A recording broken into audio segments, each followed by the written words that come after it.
नमस्कार। लहसुन लगाने से लेकर लहसुन की खुदाई तक किसान का अमूमन यही प्रश्न रहता है कि साहब मैं मेरी फसल में कौन सी खाद या उर्वरक डालूं या किस हाई पावर या टॉनिक का स्प्रे करूं ताकि मेरे को अच्छा उत्पादन मिल सके।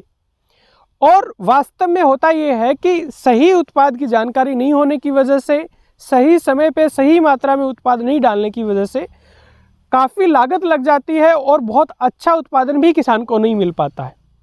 इसलिए इस वीडियो रिपोर्ट में हम बात करेंगे कि खड़ी फसल में हमें कौन कौन सी टॉनिक या हाई पावर या जल में घुलनशील पोषक तत्वों का स्प्रे करना चाहिए ताकि हमें कम खर्चे में अच्छा उत्पादन मिल सके।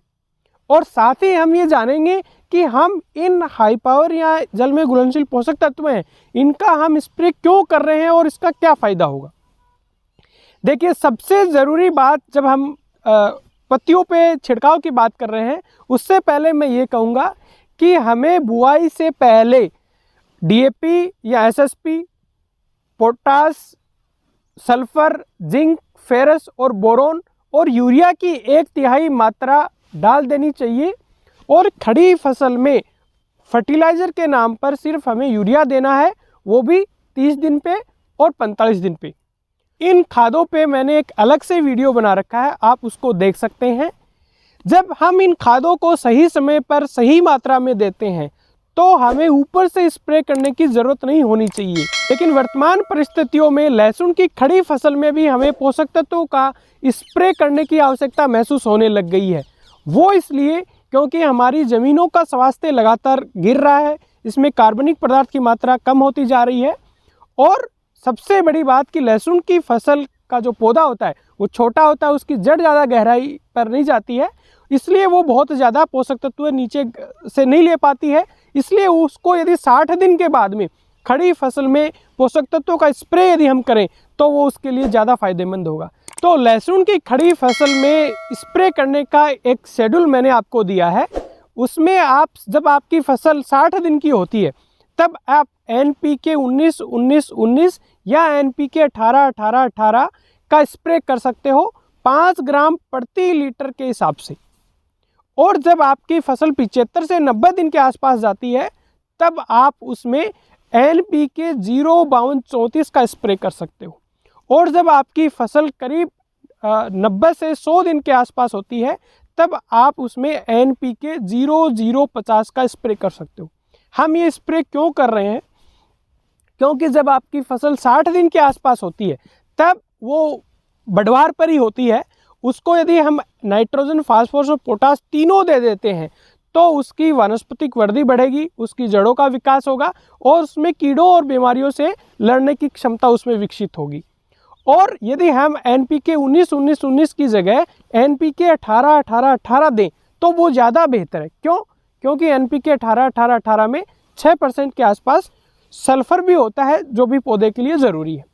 और हम 75 से 90 दिन की फसल पे NPK 0-52-34 का स्प्रे इसलिए कर रहे हैं कि इस समय जड़ों का विकास थोड़ा ठीक से हो जाएगा और आपकी पौधे में कीड़े और बीमारियों से लड़ने की क्षमता और उसकी क्वालिटी वो बनी रहेगी।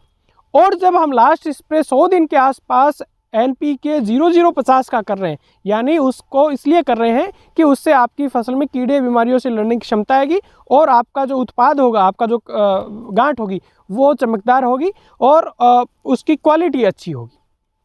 और यदि हम इन तीनों स्प्रे के साथ में NPK 18-18-18, NPK 0-52-34 और NPK 0-0-50 के साथ में यदि माइक्रो न्यूट्रिएंट का मिक्सर जिसमें 6 सूक्ष्म पोषक तत्वों का मिक्सर आता है उसका भी यदि 2 से 3 ग्राम प्रति लीटर पानी में घोल के यदि स्प्रे कर देते हैं तो वो बहुत ज़्यादा फायदेमंद रहेगा।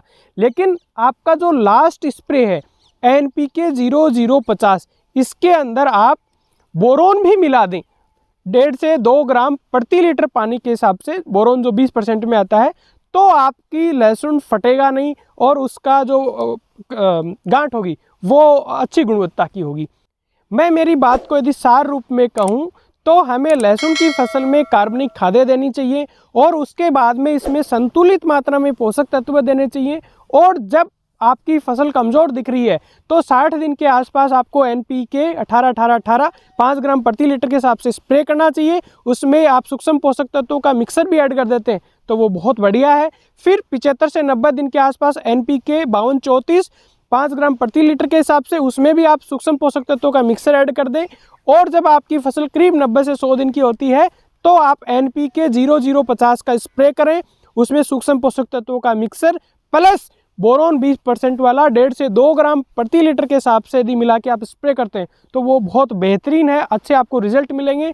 आपको मार्केट में जो वो महंगे हाई पावर टॉनिक के नाम से जो प्रोडक्ट मिल रहे हैं उनको खरीदने की कोई ज़रूरत नहीं है, क्योंकि फसल को 17 पोषक तत्व ही चाहिए, जिसमें से कार्बन, हाइड्रोजन और ऑक्सीजन पानी और हवा से पूरा हो जाता है। बाकी बचे हुए 14 पोषक तत्व देने हैं, जिसमें आपने 3 NPK और इसमें साथ में सल्फर तो NPK 18-18 से दे दिया और आगे आप 6 सूक्ष्म पोषक तत्व और दे रहे हैं, तो ये इससे आपके फसल में पोषक तत्वों की पूर्ति आप कर रहे हैं, तो ये कम खर्चे में आप अच्छा उत्पादन ले सकते हैं। और लास्ट में एक ज़रूरी बात कि जो हम पोषक तत्वों का स्प्रे कर रहे हैं ये फसल को थोड़ा सहारा देने के लिए है। इसका मतलब ये बिल्कुल नहीं है कि हमने शुरू में DAP, पोटास और आपका जिंक, फेरस, सल्फर नहीं दिया है और उसकी पूर्ति सिर्फ इन पोषक तत्वों की स्प्रे से कर सकते हैं, ये बिल्कुल नहीं हो सकता।